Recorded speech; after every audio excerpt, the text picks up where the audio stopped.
Hey guys, so I grew up in a very small town, not a very big population. People there were closed minded at times. I mean, people were also like very marginalized. The whites hung out with the whites, Latinos with the Latinos. And I mean, there wasn't many other races there. I mean, a few populations, but not as many as I see here. And like in in Reno, of course. Many people have told me that Reno is pretty small, but to me, it's actually way bigger than what I've always seen. And this, to me, it's more diverse than where I grew up.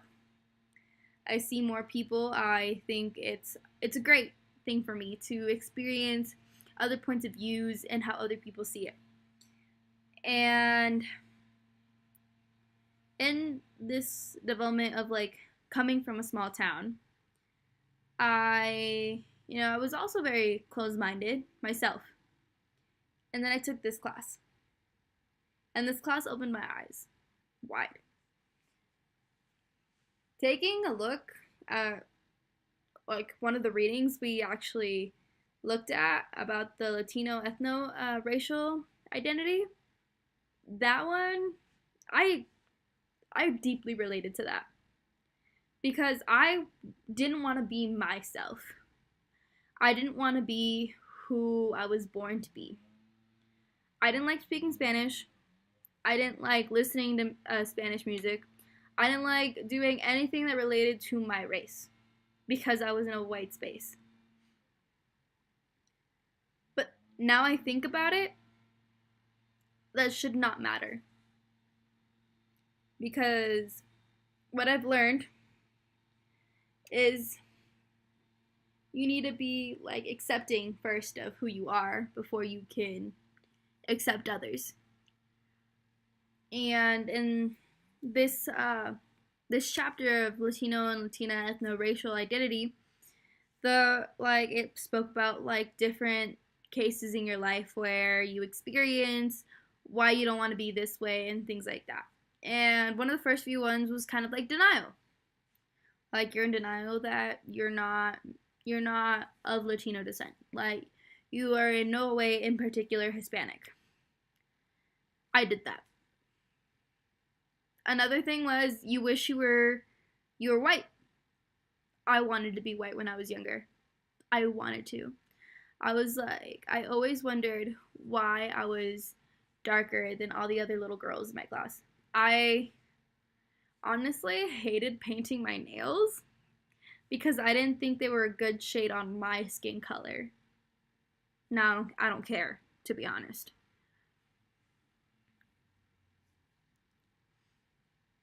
And then one of the few things was acceptance. I'm I'm more accepting of who I am than I was before. I speak Spanish now. I speak a lot.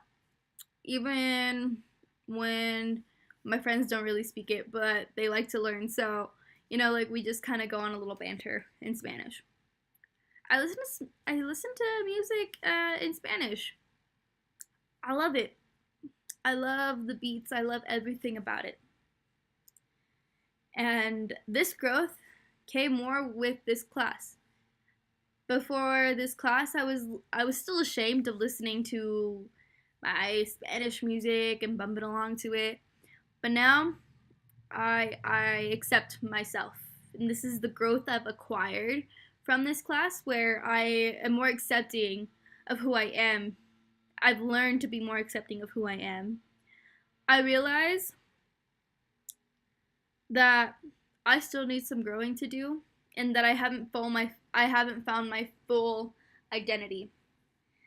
But there are things that I have found, and it's it's the identity of race that I have finally like kind of stemmed into because I realized how many opportunities I have and things like that.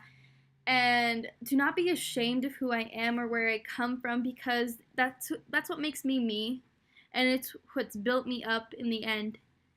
And I've really just aspired to continue to praise my culture and to never let it out and in without somebody, telling me that I shouldn't praise it and things like that. I'm proud of who I am. I am a Latina. Hispanic is mostly what I go by.